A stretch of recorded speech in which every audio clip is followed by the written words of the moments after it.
pernah pintu kami itu mau dilas, nggak boleh keluar. Nah, begitu keadaan. Jadi sekolah yang bagus, rupanya goyangan juga bagus juga.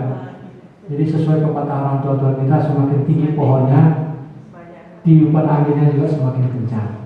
Nah, diajak Bapak nanti kalau udah oke, kunjungan ke universitas. Nah, saya diajak kunjungan sama Pak Tapip, makanya saya tahu cerita seperti ini.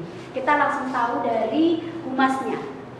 Nah, jadi kita tahu bukan SMA 8 ada apa dengan tidak ada namanya kerjasama. Tapi kita tahu pasti ketika kita kunjungan kayak Bapak Ibu kunjungan, kami pasti curahkan aja semuanya kan. Maksudnya nggak ada yang ditutup-tutupin. Nah, disitulah kita belajar.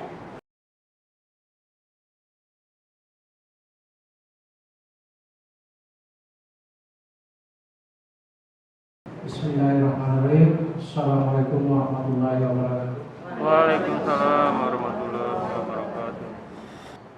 Kami atas nama sekolah SMA Bapak Baru mengucapkan selamat datang kepada Bapak Ibu dari SMA Negeri 3 Tapung yang dikomandoi langsung oleh Bapak Kepala Sekolahnya, yaitu Bapak Zahar MPD. Yang sama-sama kita hormati Bapak Kepala Sekolah SMA Negeri 4 Pekanbaru, Bapak Haji Tapip Triasada SPDSP yang berada di sebelah saya. Yang kami hormati Bapak Kepala SMA Negeri 3 Tapung, Bapak Zahar MPD. Ini bukan orang asing bagi kami, Bu. Bapak, ini orang baru stok lama. Yang biasa kami. Yang kami hormati Bapak dan Ibu-ibu keluarga besar SMA Negeri 3 Tapung yang pada siang hari ini menyempatkan diri untuk bersilaturahmi ke SMA Negeri 8 Pekanbaru. Alhamdulillah kita bertemu pada siang hari ini. Yang kami hormati Ibu A dan Bu dari tim BK yang nanti akan memberikan banyak informasi yang kita perlukan. Alhamdulillah kita mungkin bisa saling berbagi, bisa saling informasi, bisa saling bercerita tentang apa-apa yang bisa kita sharingkan untuk kemajuan peserta didik kita, baik di SMA 8 Pekanbaru maupun di SMA Negeri 3 Tapung. Kemudian untuk selanjutnya, mari kita dengarkan sambutan dari Bapak Kepala SMA Negeri 8 Pekanbaru kepada Pak Tapip. Kami persilakan. Assalamualaikum warahmatullahi wabarakatuh. Waalaikumsalam warahmatullahi wabarakatuh. Ya, selamat pagi, salam sejahtera bagi kita semua. Bapak Ibu yang saya hormati, pertama atas nama pimpinan, ya selamat datang, ucapan selamat datang di SMA Negeri 8 Pekanbaru, kampus Biru Dongker. Jadi kami ini ya sejak dari SMPT ya Pak ya, sampai dengan saat ini itu memang dikenal sebagai ya kampusnya adalah kampus Biru Dongker. Di SMA 8 itu adalah Bidong, ya Biru Dongker lah artinya. Sampai terakhir kita meluncurkan aplikasi yang dipersembahkan oleh IKA 4968 pun masih kita buat aplikasinya, kita beri nama Biru Dongker ya, Biru Dongker Bidong 4968. Dari SMPT 49, SMA 6 dan SMA 8 tentunya. Nah, SMA 8 ini tadi saya katakan diawali itu adalah sebagai sekolah ya SMPT 49, Sekolah Menengah Persiapan Pembangunan 49. Kemudian sekolah ini berubah menjadi SMA 6, SMU 8, yang terakhir yang menjadi SMA 8. Berdiri sejak tahun 75 ya, tahun 75. Berapa tahun Bu? Udah berapa tahun Pak? 46 tahun. Jadi kalau jumlah rombel kita sebanyak 36 ya, jumlah siswa sampai dengan saat ini 1296 ya, 1296. Itu kalau dihitung-hitung ongkos besar loh. Tinggal kali aja lebih doang, pos dan posnya kali 2, tinggal kali 3. 3 juta, ada hampir 3,8 M satu SKPD, 3,8 M. Tapi juga dengan boslat ya, kegiatan apa untuk dilakukan sesuai dengan kegiatan yang dirancang pada RKAS. Artinya kita juga sangat hati-hati karena setiap tahun ya SMA 8 ini kan jadi target. Jadi target masuknya inspektorat, BPKP, BPK.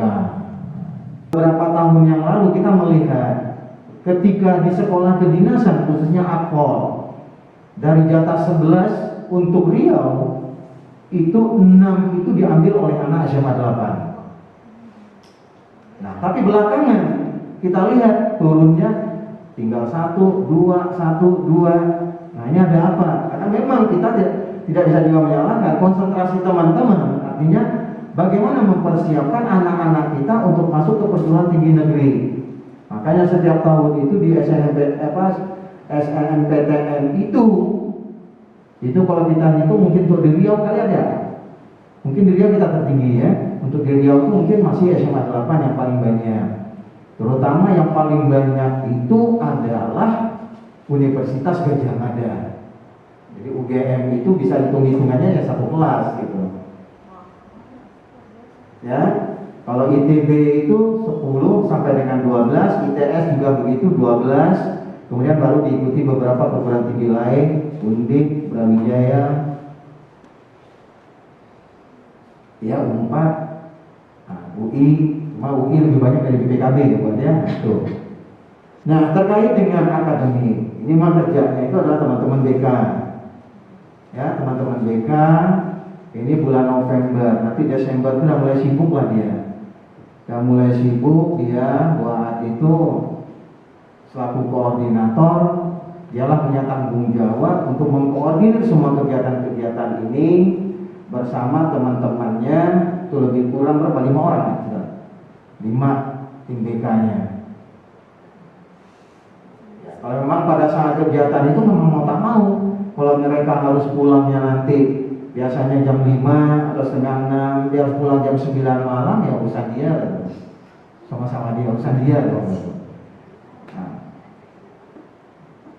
emang ini yang dilakukan mereka, mempersiapkan itu gitu. Memang betul-betul diurus dia gitu.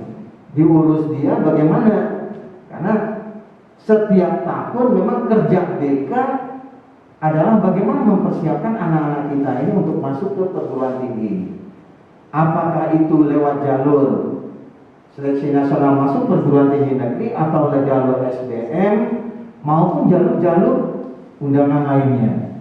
Itu memang konsultasi lebih banyak di BK. Nah, itulah mungkin yang dapat saya sampaikan.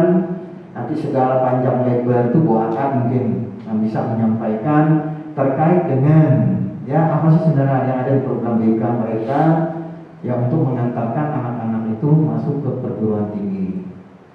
Terima kasih atas perhatiannya. Wassalamualaikum warahmatullahi wabarakatuh. Terima kasih diucapkan kepada Bapak Kepala Sekolah Baru yang telah memberikan sedikit informasi dan sekelumit cerita. Saya sebut sekelumit cerita itu dilema PPDB, sekelumit cerita. Pernah pintu kami itu mau dilas, nggak boleh keluar. Nah, begitu keadaan. Jadi sekolah yang bagus, rupanya goyangan juga bagus juga. Jadi sesuai pepatah orang tua kita, semakin tinggi pohonnya, tiupan anginnya juga semakin kencang. Tapi alhamdulillah dengan penuh kesabaran arahan-arahan dari pimpinan SMA Baru, kita mampu mengatasi semua permasalahan. Tentunya kami tentu ingin dengar juga dari pimpinan dari SMA Negeri 3 Tapung. Tentu datang ke SMA 8 ini ada maksud dan tujuan tertentu. Kalau sekedar bual-bual bisa kita bual di kopi kuansing. Kepada Pak Sarah kami persilakan. Terima kasih Pak Amri. Assalamualaikum warahmatullahi wabarakatuh. Jadi adapun tujuan kami ke sini, sebelum kami sampaikan, kami bercerita dulu lah sama 3 Tapung ini ya Pak. Tapi ini sebelumnya memang dari sekolahnya adalah sekolah besar. Jumlahnya untuk perguruan Tapung adalah sekolah besar. Separuh di sini 612 29 siswa, 19 kelas, dan luas lahan untuk bangunan itu ada 2 hektar. Semua lantai 1 di semua Pak, keliling gitu kan. Kemarin ada tambah 2 RKB, besok ada 2 RKB lagi tambah banyak tuh. Nah, jadi dulunya sudah pernah dapat adiwiyata tingkat nasional SMA 3 Tapung ini. Negerinya itu berdiri tahun 2001 dan negeri tahun 2005.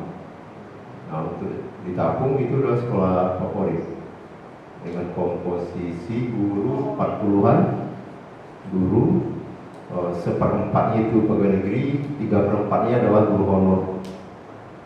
Dan aku sih banyak untuk berada honor Pak, beda yang sama 8 ya. Alhamdulillah ketika saya masuk ke sana, sambutan yang luar biasa dari teman-teman guru di sana, bagaimana Salatiga itu bisa maju. Kita untuk selanjutnya pertemuannya akan dilanjutkan oleh Bapak Ibu dari SMA Negeri 3 Tapung bersama tim BK dari SMA Negeri 8 Permoro. Saya sebagai protokol pembawa acara, mohon maaf ada kesalahan dan kekurangan. Kami sudahi. Wassalamualaikum warahmatullahi wabarakatuh. Assalamualaikum warahmatullahi wabarakatuh. Kita punya 5 tim, 5 orang, itu semuanya cewek. Nah gitu. Terus sampai malam memang iya, karena untuk finalisasi nanti sampai malam. Nah, jadi apa yang dilakukan tadi, setiap program itu ada laporannya. Jadi ketika kesini tiba-tiba datang aja orang dari mana, terus lihat laporan kita bagaimana. Nah, laporan, program-program laporan apa yang kita lakukan, kita tulis, apa yang kita tulis, kita kerjakan. Apa sih yang kita lakukan? Tapi memang ini butuh guru BK-nya agak berbesar hati untuk mengerjakan apapun itu, karena permintaan itu sampai berapa kali. Nanti kita akan tunjukin Bapak Ibu. Oke Bapak Ibu, cuman sharing aja, tidak bermaksud, karena menurut saya ini sama aja sama guru BK yang lain. Tapi bagaimana, apakah mungkin ada yang berbeda, mungkin kami pun nanti akan minta juga lah, gimana sih di SMA 3 Tapung, siapa tahu juga kami juga bisa belajar. Ya, strategi, kami sebutnya strategi pemetaan rencana studi lanjut di SMA 8 seperti apa. Oke. Nah, setiap tahun memang Bapak Ibu, kita tuh setiap tahun itu SNMPTN kita lebih kurang itu dari misalnya 150-an yang kita ajukan, itu biasanya keterimanya itu kadang-kadang sampai 100, 104, 108, 97, nggak ada yang sedikit, alhamdulillah. Nah, itu tuh semua kita setiap tahunnya memang paling banyaknya di UGM. Ini tuh kami buat seperti ini supaya apa?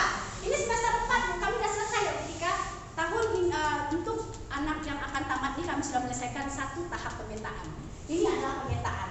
Kami masukkan di dalam form nantinya di Excel berapa orang di FK, di kumpulan FK semua FK yang ada di Indonesia. Ini teknik, semua teknik ada di Indonesia. Ini sheet-nya sheet IPS, ini sheet IPA. Kami masukkan seperti itu. Kita nampak nanti FK UGM itu banyak. Tujuannya apa? Sampai pemetaan terakhir orang tua sudah yakin anaknya di sana. Jadi yang 115 sudah tersebar. Pemetaannya nggak bisa 1 kali. Kami ngelakuin 4, 5 sampai 6 kali. Jadi kalau ibu bilang nanti nyebar lagi, anak berubah lagi sampai nanti di hari ada jadwal, nanti di jadwal kami buat seperti ini jadwalnya Bapak Ibu. Angket tadi itu apa sih gitu. Jadi bukan disimpan di gudang BK, ada gunanya Bapak Ibu. Untuk apa? Kami buat ya kayak gini, jadwal pengisian PDS itu tanggal berapa? Bapak Ibu lihat nih. Januari itu pemetaan, sebenarnya Oktober sudah mulai ya pemetaan pertama, kedua, ketiga sampai yang terakhir dengan orang tua. Nanti ada khusus nanti konsultasi orang tua di bulan Januari tersebut, karena di Januari Bapak Ibu harus ingat untuk BK arahkan anaknya. Nah, coba dilihat PTN mana yang masih kosong dan kamu nilainya cukup di situ. Lihat daya tampung. Kalau dia masuk 40%, bisa dilihat daya tampung. Nah, ini guru BK bikin yang tahu. Jadi saya ada bukanya di sini. Cek daya tampung. Aja nasa masuk-masuk aja gitu. Dia bisa tahu, anak kita tidak bisa tahu Bu. Karena yang punya akun itu nanti kan di awal SNMPTN, anak-anak kan yang eligible maupun tak eligible, mereka itu punya akun, harus buat akun di LTMPT, Lembaga Tes Masuk Perguruan Tinggi Negeri. dibuat biasanya di bulan Januari awal. Tolong anak-anak kita disuruh buat akun semuanya, walaupun dia tak masuk eligible, karena nanti akun ini juga bisa digunakan untuk SBM. Ketika SMPTN sudah buka launching, anak-anak kita sudah bisa lihat daya tampung. Misalnya, Bu, pokoknya saya teknik, gitu. Pokoknya saya teknik industri, Bu. Kita lihat teknik industri ada di mana saja, dia daya tampungnya. Bagaimana cara lihat daya tampungnya? Biasa di pojok kanan, di PTN, ada namanya PTN itu. Diklik PTN muncul nanti universitas, diklik universitas muncul jurusan, diklik jurusan nanti nampak daya tampung. Untuk apa daya tampung? Rasionalisasi. Terus yang kedua, guru BK juga punya stok rekapitulasi anak tamat setiap tahunnya berapa. Itu untuk melihat yang menentukan kelulusan SNMPTN bukan nilai. Sekali lagi, yang pertama itu indeks sekolah, jejak rekam alumni. Alumni Bapak Ibu, Bapak kemarin ada di UGM 1 ya Pak ya. Besok tambah lagi Bu, harus tambah lagi. Semakin banyak di sana, semakin bagus, itu semakin banyak kita terima. Anak-anak tadi kira-kira dengan jurusan apa dia yang cocok. Karena untuk menentukan jurusan itu yang pertama yang dilihat adalah minat dia. I like it, aku suka mana, fashion aku apa. Yang kedua yang menentukan dia itu untuk memilih jurusan adalah bakatnya, potensi yang dia punya. Yang ketiga adalah kesempatan, ada nggak kesempatan dia, peluang dia ada nggak. Yang keempat adalah prospek masa depan. Kedepannya universitas ini, jurusan ini kira-kira masih reliable nggak, masih benar-benar dibutuhkan nggak di dunia kerja. Jangan anak asal masuk kuliah saja Bapak Ibu. Ini yang harus dilihat. Anak-anak kita harus diberi pemahaman bahwa kuliah itu bukan hanya sekedar kuliah, tetapi itu nantinya akan membuat dia berkembang. Karena kuliah itu tempat dia nanti insya Allah akan menjadi kehidupannya di masa depan. Jadi jangan sampai salah jurusan. Karena ada beberapa penelitian, lebih dari 70% anak-anak salah jurusan. Nah ini yang harus kita, itu tanggung jawab moral kita sebagai seorang guru, terutama guru BK. Jurusan ITB itu nggak main-main, jurusannya adalah FTTM. FTTM itu kalau di ITB itu ada STE, FTTM, FITB, yang paling bawah itu FMIPA. Jadi ibu juga harus paham, guru BK, nilai kalau dia mau milih STE, berapa nilai kira-kira, apa sih nilai yang paling bagus yang tempatkan di STE. Dari mana tahu? Kita sering kunjungan. Nah, diajak Bapak nanti kalau udah kunjungan ke universitas. Nah, saya diajak kunjungan sama Pak Tapip. Makanya saya tahu cerita seperti ini. Kita langsung tahu dari humasnya. Nah, jadi kita tahu bukan SMA 8 ada apa dengan tidak ada namanya kerjasama. Tapi kita tahu pasti ketika kita kunjungan kayak Bapak Ibu kunjungan, kami pasti curahkan aja semuanya kan. Maksudnya nggak ada yang ditutup-tutupin. Dari situlah kita belajar. Jadi Bapak Ibu kalau ada anak-anak misalnya studi banding pun jangan studi bandingnya main-main aja, tapi kunjungilah go to kampus, pergilah ke kampus-kampus. Ya. Yang namanya jalur mandiri pakai uang pangkal. Kalau sawitnya banyak, nggak apa-apa lah. Untuk contoh ya Bapak Ibu, SBM kalau dia jalur mandiri, misalnya yang tidak pakai uang pangkal cuma 2 universitas, SIMA UI sama UTUL UGM. Ini ya, kalau yang lain itu jalurnya tes Bu. Jalur mandiri ini ada beberapa jalur. Jalur mandiri pakai nilai rapor, jalur mandiri pakai nilai UTBK, jalur mandiri pakai tes, jalur mandiri ada gabungan rapor dan UTBK, jalur mandiri yang ada UTBK rapor dan tes. Jadi ada beberapa. Semua itu ada informasinya. Kami biasanya kasih ke anak-anak, ayo nak, ini jalur mandiri sudah buka, silakan daftar. Nah, saya bilang sama anak, kalau mau tidak pakai uang pangkal, kamu mendaftar, siapkan diri untuk UTUL UGM dan SIMA UI. Nah, tahun yang lalu ada Bu, tahun yang 2020. Anak ini udah lulus di Undip jalur rapor, tapi bayar uang pangkal 250 juta. Kedokteran. Saking senangnya anaknya, karena anaknya nggak lulus SNMPTN, nggak lulus, SBM nggak lulus. Mandiri lulus lah dia, Undip itu pakai jalur rapor, Undip itu 2, ada yang pakai jalur rapor, ada yang pakai UTBK. Nah ibu harus tahu tuh Bu, guru BK harus tahu tuh. Ya, terus ketika anaknya udah lulus di Undip, dibayarlah cepat sama bapaknya. Sementara pembayaran itu ada tenggang waktunya. Kalau tenggang waktunya nggak dibayar itu hangus. Ternyata pengumuman 3 hari kemudian lulus juga dia di UGM. UGM kan nggak bayar tuh Bu. Tapi pihak di Undip bilang satu Avanda Veloz.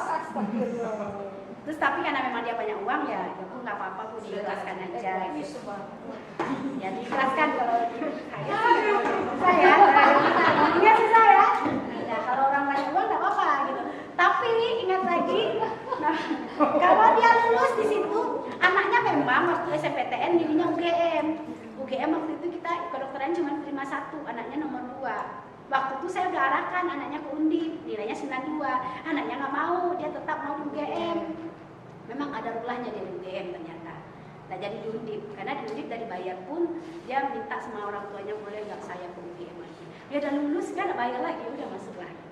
Nah seperti itu Bapak Ibu. Jalur mandiri ini ikut aja lah semua, nggak ada efeknya untuk sekolah. Masalah yang satu aja SMPTN 1, PPUD Undri 1 aja main-main. Kena black, kena borok kita. Saya ini jangan agak cemas-cemas kalau ada anak tidak mendaftar ulang atau mendaftar ulang tapi nggak kuliah, kita agak cemas-cemas nih, harap-harap cemas karena takut di diskualifikasi. Itu saja dari saya, tapi itu saja. Mungkin kalau ada yang bertanya silakan. Untuk Akpol dan Akmil, nah, itu tadi kalau SMA 8 punya alumni Polresta dan Danrem. Kami juga belum ada alumni. Kalau polisi ada, gitu. Cuman alumni itu. Demikian Bu, makasih. Assalamualaikum warahmatullahi wabarakatuh. Salam. Mungkin Pak Tapip dulu yang kerjasama dengan Danrem. Soalnya kalau itu kepala sekolah mungkin, tapi yang lain nanti. Untuk sekolah kedinasan khususnya Akpol dan Akmil, artinya gini, selama ini justru anak itu diminta, artinya dia mempersiapkan diri secara masing-masing, saja tidak terarah. Maka kita hanya meminta pada Pak Danrem, kepada Pak Kapolres kemarin itu personil dari dia yang akan ikut menangani pembinaan dari segi fisik dia, kemudian dari segi kesamaptaannya, paham ya? Nah itu yang akan dilakukan oleh mereka gitu. Tetapi dari segi dari kita tetap akan mengawal dari bidang akademik, karena selama ini mereka dinyatakan lolos, ya dari segi itu dinyatakan lolos, tapi begitu dikaitkan dengan masalah nilai, atau ini menjadi suatu hambatan. Jadi makanya kita akan coba, kalau memang dari bawah ini anaknya sudah punya keinginan dia masuk ke sekolah-sekolah kedinasan, dari bawah ini sudah kita iring, dari segi akademiknya akan kita iring. Lalai orang tua harus kita panggil, lalai orang tua harus kita panggil. Jadi betul-betul dibina dari bawah dari segi akademik, sekolahnya mampu di situ. Tapi dari segi kesemaptaan nanti kita minta bantuan dari baik dari koremnya maupun dari korestanya.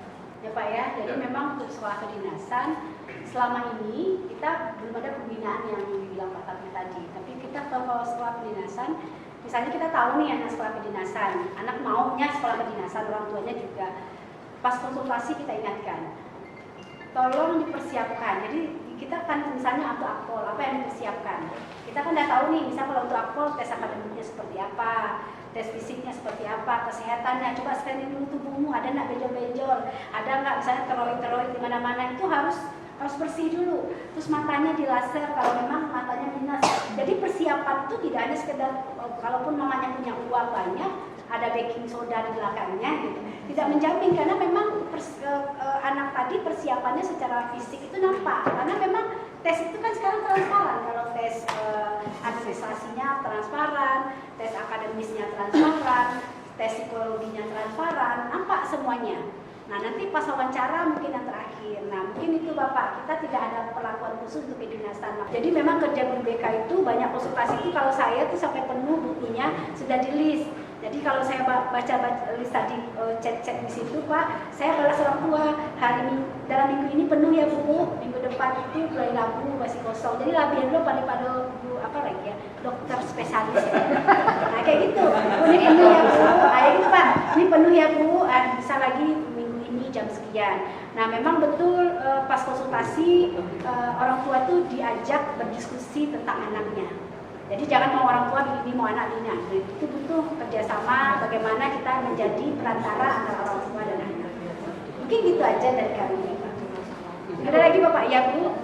Mungkin gini, kalau yang saya pikirkan kami kelas 3 itu kelas 12 itu ada 250 ada sekitar, nggak nyampe lah sekitar itu.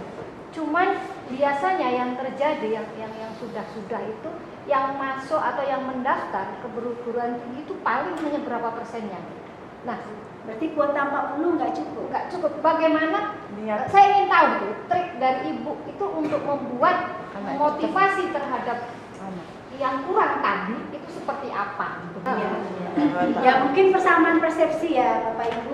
Dia saya bilang tadi usul aja sama Pak Kepala Sekolah, mungkin di awal semester besok ada pertemuan dengan orang tua khusus rencana studi lanjut anak-anak gitu. Supaya orang tua menambah wawasan juga, oh ternyata apa sih kelebihan ketika dia melanjutkan ke universitas dan apa kira-kira yang nantinya akan berubah sama anak-anak kita gitu. Jadi kita yang bekerja karena memang intinya manajerial itu kalau nggak di manage kan susah juga gitu. Terima kasih. Assalamualaikum warahmatullahi wabarakatuh. Itu mungkin barangkali pertemuan kita pada siang hari ini. Mudah-mudahan ada manfaatnya, berkah untuk kita semua. Terus selanjutnya kami dari Semarapan atas kunjungan Bapak Ibu ke kami sebuah kebanggaan bagi kami berikan sebuah kenang-kenangan